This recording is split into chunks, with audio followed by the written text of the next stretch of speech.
जेव्हा कैदखान्याकडे दुर्गाबाई, राणूबाई आणि राजांची 10 वर्षांची राजकुमारी कमळजा निघाल्या, तेव्हा आपल्या प्रिय व्यक्तीच्या जबरदस्त ओढीने त्यांचे काळीज थाऱ्यावर नव्हते. एका दशकाचा विजनवास आणि जीवघेणी ताटातूट हा एकूण प्रकारच भयंकर होता. दुष्ट पातशाच्या काळजाला पाजर फुटेल. कदाचित उद्या तुम्ही तुमच्या प्रियतम शंभूराजांना भेटू शकाल, असे आदल्या रात्री मियाखानने दुर्गाबाईंना सांगितले होते. तेव्हापासून त्या तिन्ही जीवांना रात्रभर झोप कसली ती आली नव्हती. आज त्या तिघीही कमालीच्या ओढीने पुढे निघाल्या होत्या. त्या बंदीखान्याभोवती 5000 पहारेकरी आपल्या नंग्या तलवारी नाचवत जागता पहारा देत होते. गवत पेंढ्यांचा तो बंदीखाना भयंकर अस्वच्छ होता. मोकाट हत्तींना बांधण्यासाठी सुद्धा अरण्यात असा कोणी बंदीखाना तयार केला नसेल. त्या तिघींना नदीकाठच्या बाजूने तिकडे नेले गेले. तेव्हा तेथील अवकळ्या पाहूनच त्या खूप भयचकित झाल्या. धडधडत्या हृदयाने त्या तिघी पुढे पाहू लागल्या. समोरच्या मातीवर एक फाटके मातकट पटकूर हंतरले गेले होते, जेणेकरून मातीवर पटकूर आहे की पटकुरावर माती असा प्रश्न पडावा. तेवढेच सुख. तेथेच अतिशय श्रमून गेलेले शंभूराजे आणि कविराज ग्लानीत कूड भिंतींना टेकून बसले होते. राजांच्या अंगावरची वस्त्रे फाटलेली विटलेली होती. हातापायांना साखळदंड होते. धिंडीच्या त्या भयंकर प्रकारावेळी हातापायांना झालेल्या जखमा, मोकळ्या उंटावर बसून दिवस दिवस नाचवल्याने मांडीची निघून गेलेली कातडी, अंगावर जागोजाग साकळलेले रक्त, काळे निळे डाग आणि जखमा, त्या साऱ्या कळा वेदनांच्या टाक्यांनी शरीर जागोजाग शिवले गेलेले. ते 2 जीव तसेच ग्लानीत बेहोशीत पडलेले. तिथे अंधाराच्या आडोशाला दुर्गंधीही बसलेली. हिऱ्या माणक्यांच्या माळांनी वाकलेल्या सजवलेल्या घोड्यावरून रायगडावर रपेट मारणाऱ्या आपल्या धाकट्या बंधुराजांची राणूसाहेबांना आठवण झाली. आणि त्याच राजकुमाराला त्यांनी आज या अवस्थेत बघितले. तसा त्यांच्या पोटात भीतीचा गोळा गरगर फिरू लागला. त्या दुःखाने खाली वाकल्या. नदीतल्या एखाद्या उंचवट्याच्या जागेवर वासरू अडकून पडावे, सभोवार महापुराचा वेढा पडावा आणि अलीकडच्या काठावर अडकवलेली गाय मोठमोठ्याने हंबरावी, तशा राणू अक्का ओरडल्या, शंभू, बाळराजा, शंभूराजा. एका दशकाच्या अंतराने राजांच्या कानावरती गोड हाक पडली होती. आपल्या भगिनीच्या त्या आर्त कळवळ्याने शंभूराजे धाडकन उठून उभे राहिले. क्षणभर त्यांच्या अंगातल्या कळा वेदना कुठच्या कुठे पळून गेल्या. अंगावरच्या बेड्या हर्षाने खळखळल्या. राजे पुढे धावले. त्यांनी राणू अक्कांना मिठी मारली. रायगडचा राजकुमार आणि शिवाजी राजांचा पुत्र असलेल्या आपल्या कुंकवाच्या धन्याची भिकाऱ्यापेक्षाही विचित्र झालेली ती अवस्था पाहून दुर्गाबाईंचाही धीर सुटला. त्यांनीही राजांना त्या श्रमलेल्या माणसाच्या गोळ्याला मिठी मारली. त्या धाय मोकलून राजे राजे असा आकांत करू लागल्या. 10 वर्षांची कमळजा आजवर मराठ्यांचा राजा असलेल्या आपल्या बापाच्या शौर्याच्या कहाण्या ऐकून होती, पण आपल्या पित्यावर ओढवलेल्या वज्राघाताची ती दुर्दैवी तरा पाहून तीही दुःखाने मोडून गेली होती. राजांच्या शरीराचा दिसेल तो भाग कवेत घेण्याचा प्रयत्न करीत त्या प्रियजनांच्या मेळ्याला मिठी मारत कमळजाही रडू लागली. बाबा बाबा. बकुळ फुलांचे झाड सोसाट्याच्या वारात सापडावे आणि त्याच्या सर्वांगावरून फुलांचा सडा खाली ओघळून पडावा, तसा बराच वेळ त्या 4 जीवांचा अखंड अश्रुपात सुरू होता. दुःखाची पहिली सर सर्वांना चिंब ओली भिजवून गेली. राणू अक्का आणि दुर्गाबाईंना अजून हुंदके आवरत नव्हते. राजे बोलले, राणू अक्का, किती किती कराल काळ हा. या दुर्दैवानं आम्हाला कोठून कुठे फिरवून आणलं. नाहीतर अक्कासाहेब या दुष्ट औरंगजेबाच्या कातडीत भुस्सा भरून त्याचं मांस घारी गिधडांच्या पुड्यात टाकायचे आणि मनुष्याबरोबर देवादिकांनाही मुक्त करायचे इरादे होते आमचे. शंभूराजे, काय बोलावं तेच समजत नाही. एक ना एक दिवस हे दुष्ट पर्व संपेल. आम्ही रायगडावर येऊ. सुवर्ण सिंहासनावर बसलेल्या आमच्या बंधुराजांना पाहू, असे एकमात्र स्वप्न आम्ही उराशी बाळगून होतो. त्या धुंदीतच आम्ही एका दशकाचा दीर्घ बंदिवास प्रिय मानला होता राजे. राजांचे डोळे ओलावले.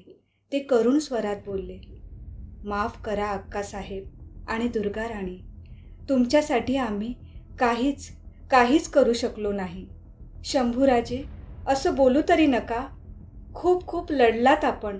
अगदी भरलेल्या मेघासारखं कोसळून पडलात आपण त्या पापी औरंग्यावर. राणूबाई बोलल्या, आम्ही जरी राजबंदी स्त्रिया असलो तरी आम्हाला इथल्या लगबगीच्या हालचालींवरून बाहेरच्या वाऱ्याची दिशा समजत होती. दुर्गाबाई बोलल्या, इतकंच कशाला शंभू बाळ, औरंग्याच्या छावणीसंगे फिरताना आमचे डोळेनी कान उघडेच होते. गेल्या 7-8 वर्षांच्या धडाक्यानं औरंगजेबाची माणसंच काय पण जनावरंही धास्तावून चाचपडत होती. आभाळात चांदण्या जरी चमकल्या तरी पाचशाच्या जनावरांना त्या जागी मराठ्यांच्या भालेबरच्या दिसायच्या. शंभूराजांनी आपल्या काळजातली वेदना बोलून दाखवली. दुर्गा, राणू अक्का, बाळ कमळजा, तुम्हा तिघींना स्वराज्यात नेण्यासाठी आम्ही जीवाचा अगदी आटापिटा केला होता. अनेकदा अहमदनगरच्या किल्ल्याच्या भोवतीने आमच्या 10-10, 20-20 हजारांच्या फौजांनी चक्रा काढल्या होत्या. स्वतः हंबीर मामांनीही कडू विकोडीचा यत्न करून पाहिला. शेवटी किल्ल्यात जाणारा खंदक खोदण्याचीही आम्ही गुप्त योजना आखली होती. पण वैऱ्याला धोक्याची जाणीव झाली आणि त्याने तुम्हाला इकडे बहादूरगडाकडे हलवलं. देवानं आणि दैवानं खैर केली असती, निदान 4-2 महिन्यांसाठी तुमची पावलं आमच्या राजधानीला लागली असती तर आम्ही धन्य झालो असतो. किती बोलावे, काय बोलावे. सर्वांची अवस्था पावसात ओल्याचिंब भिजलेल्या वेलींसारखी झाली होती. आपल्या पित्याच्या फाटक्या पेहरावाकडे, अर्धवट वाढलेल्या डोई दाढीच्या केसांकडे पाहून कमळजा गांगरून गेली होती. पण त्याच पित्याच्या डोळ्यातले तेजस्वी पाणी पाहून तिचा ऊर अभिमानाने भरून येत होता. राजांनी कमळजाला जवळ बोलावले. आपल्या जखमी मळकट ओंजळीत तिची हनुवटी पकडली. तिचा एक गोड मोका घेतला आणि दुसऱ्याच क्षणी त्यांनी आपल्या लेकीला आलिंगन दिले. छातीशी जोराने कवटाळले. ते कळवळल्या सुरात बोलले, बाळ, किती थोरली झालीस तू. तिथे आता रायगडाकडं आपण सारे असतो तर आमच्या लाडक्या कन्येचं लग्न एव्हाना आम्ही कोणा राजकुमाराशी थाटामाटात करून दिलं असतं. मंगल अक्षताबरोबर हर्षाच्या तोफांनी गडगडाट केला असता तिकडं पोरी. राणू अक्कांनी शंभूराजांच्या केसात मायेनं बोटं रोवली. तिथेही अर्धवट वाढल्या केसात त्यांना जखमांचे खोल व्रण आढळले. त्या समजुतीच्या स्वरात म्हणाल्या, राजे, हेही दिवस जातील, शांत राहा. अक्कासाहेब, काळानं असं कठोर तडाखे आम्हावरच का मारावेत. कसल्या ह्या अशुभ घातकी वेळा म्हणायच्या. आमच्या ह्या लेकीला याआधी आम्ही कधीच भेटलो नव्हतो. तिला आज प्रथमच पोटाशी धरताना आनंदाने छाती भरून जाते. पण कसलं म्हणायचं हे दुर्दैव. जगाच्या इतिहासात असेल असा कोणी राजा जो आपल्या 10 वर्षाच्या राजकन्येला आयुष्यात पहिल्यांदाच भेटतो आहे, तेही पुन्हा कधी न भेटण्यासाठी.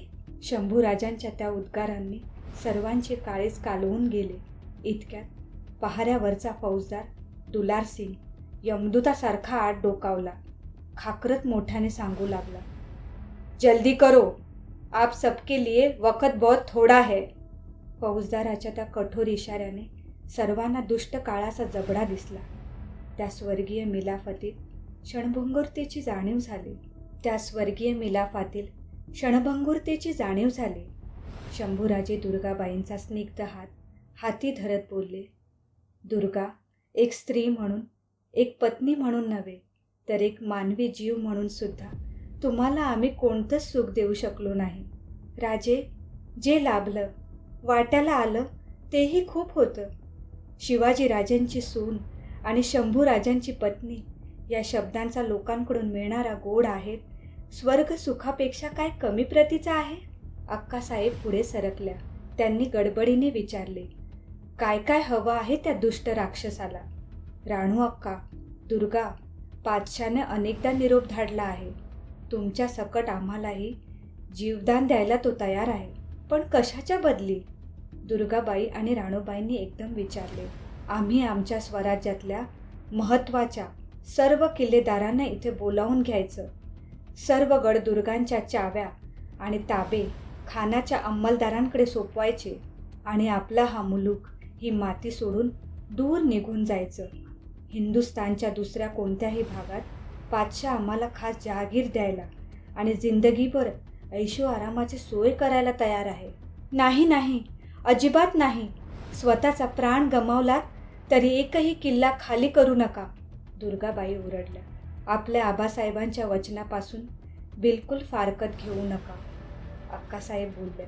शंभूराजे उदासवाणे हसत बोलले. दुर्गा राणी, पातशाच्या मेहरबानीनं किती दीर्घकाळाने भेटतो आहोत आपण. त्याची अशीच मर्जी राखली तर आपली सुटका होईल.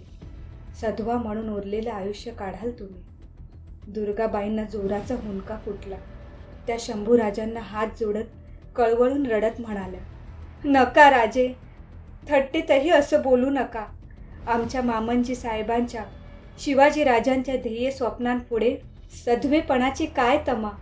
नाहीतरी राजे, गेल्या 10-12 वर्षात वैधव्यात राहायची सवय जडलीच आहे या शरीराला. उरलं आयुष्य कसंही काढू.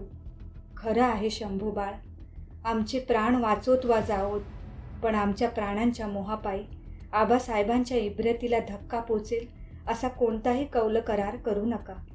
राणूबाईंनी निक्षून सांगितले. तितक्यात त्या मोडक्या दरवाजावरचे पहारेकरी बाहेरच्या चौकटीवर लाकडाचे ठोसे मारू लागले. वेळ संपल्याचे इशारे देऊ लागले. ताटातुटीच्या केवळ कल्पनेनेच सर्वांचे काळीज सरकले. राणू अक्का, शंभूराजे, दुर्गाबाई, कमळजा अशा चौघांनीही कडे करून एकमेकांना मिठीत घेतले. आवेगाने एकमेकांचे मुके घेतले. बाबा बाबा करून आकांत करणाऱ्या कमळजाच्या डोळ्यांतून घळघळ वाहणारे अश्रू शंभूराजांनी बघितले. प्रीतीसाठी तहानलेल्या त्या 4 जीवांनी एकमेकांच्या मुक्यांबरोबर एकमेकांचे अश्रूही पिऊन टाकले. त्या तिघींनी शंभूराजांकडे अश्रू भरल्या डोळ्यांनी पाहत हळूहळू मागे सरकू लागलं. तितक्यात बाजूच्या कोपऱ्यातून कलशांची हाक आली. राणू अक्का. त्या हाकेसरशी राणूबाई चमकल्या. कविराजांच्या दिशेने झपझप पावले टाकत पुढे गेल्या. कलशांना प्रेमाने जवळ करत गहीवरून बोलल्या. कवी बुवा, सुखात दुःखात, बदनामीमध्ये आणि आता मरणाच्या दारात सुद्धा तुम्ही आमच्या शंभूबाळांची संगत सोबत केली. पुढच्या जन्मी आमच्या शंभूबाळांचे मित्र म्हणून नव्हे तर आमचे सख्खे बंधू म्हणून जन्माला या. दुर्गाबाई आणि कमळजाने कवी कलशांच्या पावलांचे दर्शन घेतले. कविराजांचा कंठ दाटून आला. ते बोलले. दुर्गा भाभी, राणू अक्का, सह्य पर्वतावरच्या दऱ्याखोऱ्यात अजून औरंग्याविरोधी जंग करणाऱ्या आमच्या साथीदारांना या कलशाचा कोणाकडून तरी सांगावा धाडून द्या. फांसी की फांस गले से लगाए चले हम, मौत की चाल सदही. जानी परे अजहूं पग केतल, लोहे की कील सतेज गढ़ाई. लोभ नहीं जिंदगी का कभी था, पे होती जो हाथ खड़द उधारी. साथ तुम्हारे महारण में लढता नित ही बन वीज जुझारी. अर्थात मस्तीत चाललो फाशीच्या फंदावरुनी, तळपाया माझी खिळे अजूनही कुरकुरतात. गड्यांनो, जिंदगीचा लोभ कधी नव्हता आम्हा, परी अजून हवी होती तेग हातात. जंगे मैदान गाजवित अजूनी, झुंजलो असतो तुमच्याच सहवासात.